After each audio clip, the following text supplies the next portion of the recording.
12-pack of Red Bulls because, man, do we have to get going. Right now, you guys see this tractor. Some of you guys may remember this tractor. Some of you guys have great memories with this tractor. It's a John Deere 8130. Personally, it may be my favorite one of my favorite tractors we have on the farm. Now, the reason I brought this back is because we got a new grain cart, which I'll explain later. But I was just in Iowa. We just made it back to town, and I'm taking the Mac right now. Now, it is here. Check this out. It is mid-autumn. It is 67 degrees. We have $78,000 left, which I'm about to spend that $78,000. We will be broke very soon here today. But luckily for us, corn and soybeans is ready to harvest. Now, there's pros and cons. Pro is we're going to get a lot of money from it. First, let me get out of here. I think what I'm going to do is pull in this parking lot here and then turn around. But second is I don't have any help at all. Dude, at first, I seriously thought this was a lake. Like, when I first looked at this. I was about to pull in, I kind of slowed down. I was like, what? Is this a lake? It looked like bluish, kind of. But anyways, second is I don't have any help today. Austin is completely gone. He's out of town. He's, like, disappearing. So it's only me. It's me, our John Deere S690, which I got to pick up from John Deere today. There's a couple pre-service checkouts that I had them check out to make sure everything was okay that I was questioning. They got those fixed. And I got to go pick that up from the John Deere dealer today. And then we're getting going with harvest. It's just, we're back to farming, and we really haven't been farming much at all. It's crazy. By the way, I gotta think that's Buck's truck right there. Let me pull off the side of the road here and show you guys. I forgot to show you guys. Let me know if this is rental man Buck's truck. F-250 Lariat. He's the only dude that would get an F-250, pull with it like crazy, and get the gasser. Don't get me wrong, 7.3 gasser is pretty interesting. He didn't get the power stroke. This has got to be Buck. I think he was dropping a load in the restroom. So I think what's going to happen is I'm going to take this 8130 and I'm going to put it on our new grain cart. Now, I'm not going to show you guys the grain cart until we get there. But the other grain cart we had, the black one that was on tracks, was a demo.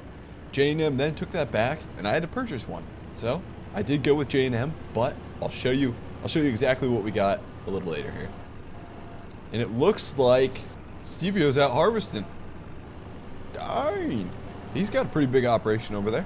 I think I'm putting the 8130 on the grain cart. It was either between our 8RT, the 8345 RT, or the 8130. A lot of you guys would probably suggest put the 8RT on the grain cart, but I just absolutely love this 8130. And I'd rather drive the 8130 over the 8RT. It may be a little underpowered for this, but it sounds so good. It sounds like John Lennon and Bruce Springsteen both singing Born in the USA together. It's amazing. So here we are. And luckily, you know, if we had a ton of hills around here, guys, I'd be running the 8RT on that grain cart all day. And speaking of grain cart, there's our grain cart. J&M dropped it off. It would have been 3 days ago. They dropped it off on the farm, and I just haven't showed you guys since. So I'm going to pull around here. We're going to drop off the 8130, get it all set to the grain cart. And now you guys can see that. I don't know if you can see that. That's a 1051. 1,051 bushels. I don't know why they do 51, but 1,051 bushels is how many bushels that grain cart can hold. And it's just, I think like an 800 bushel grain cart would be perfect for the 8130. 1,000 bushel, it's kind of pushing it. I gotta say, guys, if you enjoy the farming videos, please smash that like button. And by smashing the like button, just for it, even if you have a different YouTuber you love more than me, smash the like button for him, because it seriously helps out the video on YouTube a ton. And if you want to see more farm videos, it'd just be awesome to help it out. That's just how the YouTube algorithm is right now, and it's great. So, you know, you got another guy you love watching, smash his like button too. My gosh, that sounds a little weird, but anyways, the 8130 is ready. Now, a couple things I'm going to do. First of all, we need more weights on the front if I'm going to be putting it on this giant grain cart. That's just a tad too big for it. Need some weights. Now, front duals, we actually borrowed Deere Country's front duals. So they weren't my front duals that I had on the 8130, so I returned them. I personally like the 8130 for looks without front duals, but we may need front duals on that. For now, I'm going to see how it handles without front duals. It may be a necessity. Who knows? And then the last thing we're going to do is we're going to put rear weights on the tires. I like it for looks. I like it without rear weights, but we're going to put rear weights on the tires. 8130, the cab view is just so cool too. It's I love it. I don't really like the window tint as much, but man, the cab view is pretty cool. It's got like a wide FOV. I'm going to keep backing up and we're going to get her connected. Make sure everything works good here. I got the PTO, hydraulics connected, and the drawbar connected, jacks up. Now I turn on my flashers. Let's make sure these flashers are working. Flashers are on. Perfect. Didn't I just say I was going to put rear weights and more weights on this thing? Gosh darn it, and I already had it hooked up to the J&M. Okay, it's probably fine. Ah, shoot. I think we could maybe fit in the shop. So I'm going to take the 40-20, put the forks on, move the weights over here, so then we can put them on there. I think I got to back the tractor out to get the weights in the shop to then put them on. It'd be nice to have a skid loader to put these weights on. But the weights are over in our other building way over there, and we got to pick them up. So bush hog is disconnected. We've got to go put the forks on to move the weights over. Man, the farm just looks beautiful with the fall trees, especially those. I wasn't sure when I placed those down for the farm, guys, or I should say when I grew them for the farm, I wasn't sure if they were going to turn with fall. Now these trees right here, they don't need to change because they never change, even when winter comes out and drop their leaves. So the farm is set up perfect for the fall. Okay, weights should be in here. I'll pick them up and then we'll put them on the 8130. Well, 8130's done. I had a couple 100-pound front weights to it, but it got me thinking. I was like, man, I'm an idiot. I was going to put rear weights on here, but really, the time when you really need traction is going to be when this grain cart's fully loaded. This grain cart, from the drawbar, it's going to put a lot of pressure on the back of this tractor, which is going to be more than enough weight for these rear tires to get traction. The thing you probably need is just more power. So, if anything, it's probably counterintuitive to have rear weights on the back of the tractor here. But, say you're maybe doing tillage with this tractor, I think that's the time where you need rear weights. Now, I am pretty new to farming, so tell me if I'm wrong, but I think this is the go-to. Not running rear weights on the tractor. Okay, 8130 looking beautiful as always with the J&M 1051 grain cart. So I'm going to back her up here. Got the 420 back to front there. I probably need to move that back into the barn. And then this grain cart set up is ready. Now I still need to go pick up my combine, and then also one thing we didn't bring over that I just ended up selling in Iowa was our grain trailers for the semi. I don't have a single one here. I don't have anything here. So I gotta go purchase that with my last $80,000, and then we're gonna be officially broke. I'm almost like one of those guys that has really nice equipment, has a really nice farm, everything's all shiny. But man, when you look underneath the paper, there is nothing there. But hopefully a good harvest can fix that. So what we're gonna do is maybe, just in case we transport any more equipment, leave this connected actually, because I may be transporting more equipment in the future this fall. We'll leave this connected, and then we'll take our other Max semi out here, hook it up to the grain trailer, and for now, since I can only afford one grain trailer, and right now I don't even have many employees, we're only going to be run one grain trailer. That's all we need to run right now. Like if we can get everything set up today, we're going full throttle today, because our crops are saying take me out right now. They're ready to go. So it's just a matter of time is, can I get everything done to get harvest ready? The corn and beans are pretty dry. I don't think I'll even be running the dryer much at all this fall, which is going to be nice. It'll just go straight to storage. So for now, to clear out the yard, I just got the semi sitting off to the side here. That way we have room on our yard once we bring the combine in, because I'm going to pull the combine with I'm going to pull the header with the combine. So that thing will be long. And then the 4020 is going back in its home spot, the barn. Okay, so I'm going to run on down to the deer dealer, which is on the other side of town. But the thing is I don't have a ride. Unless Buddy can give me a ride over there. So what I'm going to do is drive the Mahindra across town and then leave, or not the Mahindra, but the Honda across town, leave the Honda there, and then bring my combine back. The Honda's going to be there until I can get a ride back to go pick up the Honda. But I'd rather leave my Honda there than leave my F450 there. So that's what we're going to do. Now, as you guys can see, the soybeans, they're ready to go. That's the first thing we're going to get started on. And then corn's ready to go also. It's crazy. And let's hit the road. Now, legally, I can drive this on road if I'm like a certain distance from the farm. But I doubt any cop, if a cop sees me, I doubt a cop's going to pull me over. So we should be fine. Man, somebody must have got their grain out and planting cover crops already. That's insane. Okay, we made it back. Now, as you guys see, well, usually you can see duals here. We still have it on transport. I still have the singles in. I have the duals back in cold storage yet. So we got to put the duals on because if you guys remember, I hauled this from Iowa, this S690.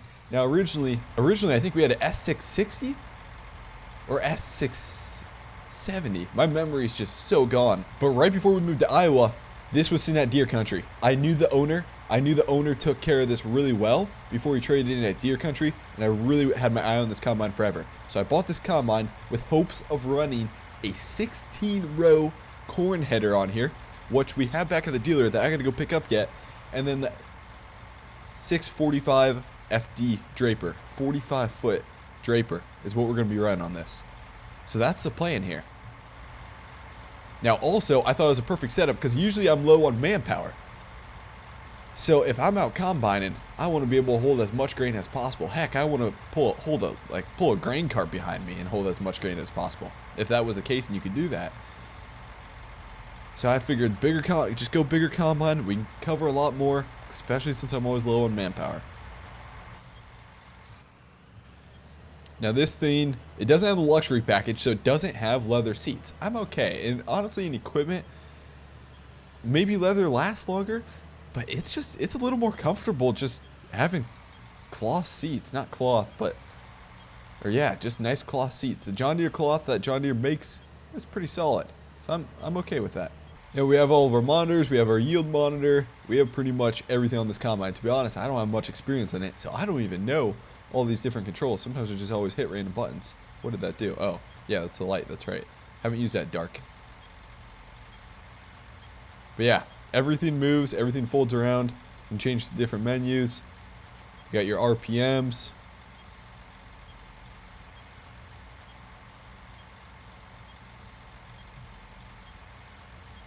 Your engine temp. You pretty much have everything in here. Filters, blinkers.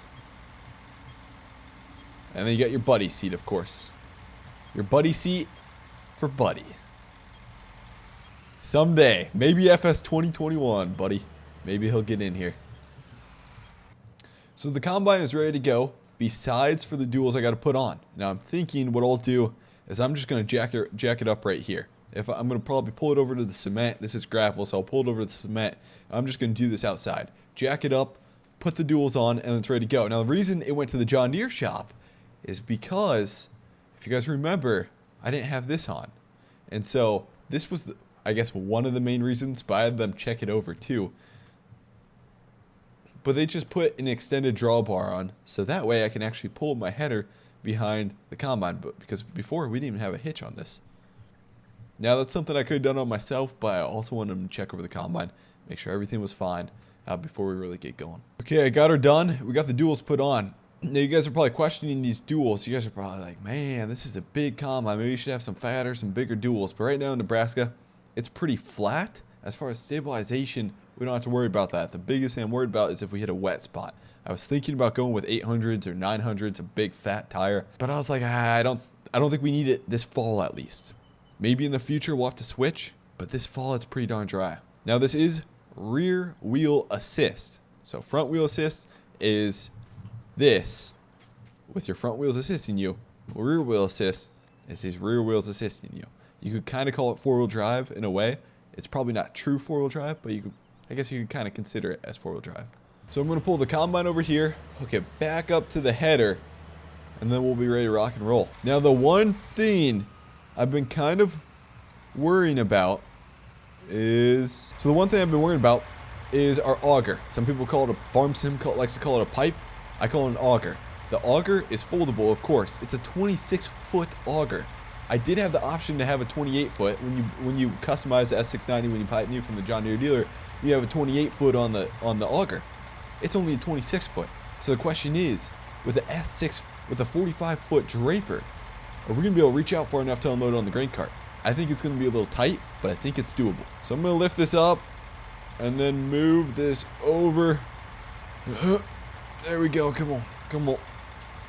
Ah, shoot. Did I get off a little bit? I think I got off a little bit. Okay, I pulled the combine forward a little bit. Now we should be able to... I think we'll be fine this time. Gosh darn it. I'm off more. Okay, we got to move the combine back a bit. Okay, here we go. Third time's a charm. Ah, I went back too far. Okay, forward a bit. Okay, I got her hooked up. I was able to get her hooked up, finally. We're ready to rock and roll with the combine. I'm going to jump in the combine, shut the combine off, and then we got to go pick up our semi grain trailer. So since I brought the Max to Nebraska, the Max have been freshly serviced, and I haven't used them much at all, so they're good to go for this fall. We don't have to do anything besides check tire pressure, check oil level, and then we're ready to rock and roll. So the Case IH dealer down the street actually sells grain trailers, and they have decent prices. I'm always looking to get one pretty undervalued. I'm more of a value buyer of anything, but right now there's not many used ones around, so we're gonna buy new from the dealer. It's gonna cost us around 80 grand. We only have 80 grand. We are gonna be, as far as cash, we're gonna be broke in a way. Yep, I think he's just finishing up doing tire pressure and we should be good to go. Sign here, there. Okay, is that all I need to sign? Yeah, if I have anything break down, I'll give you a call. Sounds good. I'll see you later, man. Okay, she's paid for. Now the mechanic was just putting a little more air in the tires because they're a little low in the back, and then we're ready to go. Here's our new Wilson pace setter. She's a 40-foot. I've had a trailer just like this. It seemed to work good. It was simple, got the job done, pulled well. So that's what I want. Bobcat. My gosh. I don't ever want to look at one of those things again.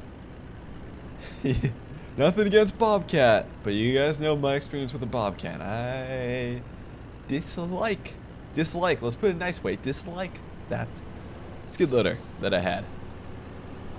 People these days. So this right here is some of my corn. It looks like it's going to yield real well. The agronomist has been out. He said it's some of the best corn in town. Right behind Stevio's corn. And man, I'm hoping for a good yield this year. That would do well. That'd do really well. Especially where we're at financially, that'd help out a lot to have a good yield come out of here. And especially, you know, if we can pull a good yield, I think I can fit all my grain in my bins. I should easily be able to. Heck, we might have a bin open. And man, that'd put me in a really good marketing opportunity. If I can, instead of selling some of my grain at harvest, if I could hold all my grain in my bins and just get the price I would like to get here in summertime or in wintertime when prices really skyrocket, that'd be fabulous for the farm. Now, I haven't really fully thought this through, but what I should do next time is I should pull in the kind of cattle entrance, that our little side road through here, and then pull through here. That way I don't have to pull through the farm and then turn around, because if I'm going to be pulling semis through here, it'd be better to do that, because I want them kind of facing forward and facing out. So yeah, pulling in one of the side entrances instead of the main entrance would be a heck of a better idea than pulling through the main entrance. Okay, the Mac's ready to go. Now, last thing I gotta do is take the F450 and then go pick up my corn header. I don't really need my corn header right now, but it's at the dealer. I don't want it sitting outside, so I'm gonna go pick up my corn header. And you guys are probably asking, well, why is the corn header at the dealer? I just had him check over it, replace a couple different parts on it, and it's ready to go. You guys see what's behind me? The 616C. This baby is decked out. She's loaded. We got stock choppers. We got pretty much everything you can think of that can go on a header. We got back work lights on it. She's ready to go. So this way, I went into this side of our driveway so that we can pull through, actually. We're ready to rock and roll. 16 row 616C. The farm is officially ready. Now, a couple other things I want to get done is get this 8970 and get it hooked up to the Ripper. It's either the 8RT or the 8970 on the Ripper. And I just love running. My bad. I thought we had the Ripper back here. It's in cold storage. But anyways, I love running the 8970 on the Ripper. It just handles better. It sits up higher. It's a little more comfortable than the 8RT. Now the 8RT, I have no idea what it's going to do this harvest. We got it on the planter still. I don't know. Maybe if we really get going during corn harvest, if we're running a 16-row corn head, I think this grain cart could have a tough time maybe keeping up. Maybe. So maybe we'll be running 2 grain carts. I don't know. For now, the 8RT, it's kind of nice that we don't put that many hours on. For now, I'm going to leave it connected to the planter. Oh, also, you guys are probably man, I can't believe I didn't answer this question. Maybe I have. You guys are probably wondering what happened to the Steiger. The Steiger had to go back to case. It was a long-term demo, and that long-term time was up. So the Steiger had to go back to case. I still don't have a decision if I'm going to buy a bigger tractor. Right now, the 8970's staying in there strong. She's old and reliable. And right now, we don't really have a need for a bigger tractor. I kind of just played the case dealership a little bit, to be honest. We borrowed we did a lot of long-term demos. But that's not right of me, of course. Of course, we'll still thank them, and we'll still do a lot of service with them. Now, I totally forgot about this, but the issue is our cultivator won't fit in cold storage. Our disc, of course. And heck, even the 8970, I don't know if that can fit in there. So for now, the cultivator, unfortunately, is going to have to sit outside unless I can fit it. Well, obviously, we can fit it in here. So for now, I guess I'm just going to leave it in here. One thing that's nice, I do kind of, don't get me wrong, I love articulated tractors, but one thing that's kind of nice, I love them, but I hate them because the turning, when you're driving it, it takes a lot to get used to. The articulation, especially when you're backing up, moving the equipment all the way around. Sometimes it's really nice, sometimes it comes in handy, sometimes it gets on your nerves a little bit. But one thing that's kind of nice is it is nice sitting like on top of the tractor, meaning the cab is pretty darn high up. If you look over your rear, you can really see you're just high up, even if you're on the grain cart. Oh shoot, let's pull forward a little bit. I mean, the views are just amazing, man. So what I'm gonna do is back in the cultivator. Come on, keep going. We can fit through that door. And we're gonna back it in all the way and tuck it back here far. We have so much storage, there's no need to keep this outside, even though it is kind of a B word to put inside. It is it's nice to have inside once you get it inside so it doesn't rust.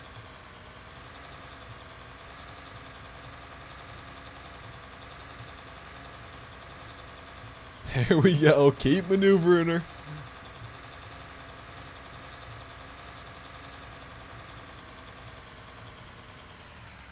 Sweet.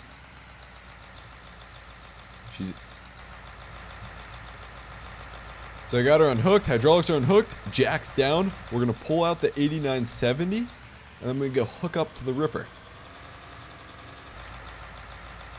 Okay, Ripper's hooked up. I still need to put hydraulics in, but she's ready to go. Now we probably need to do some grease in. So far, last time I used her, nothing went wrong, but I still need to check her over. So I'll fold her down in front of the shop, and then we'll get working on the Ripper.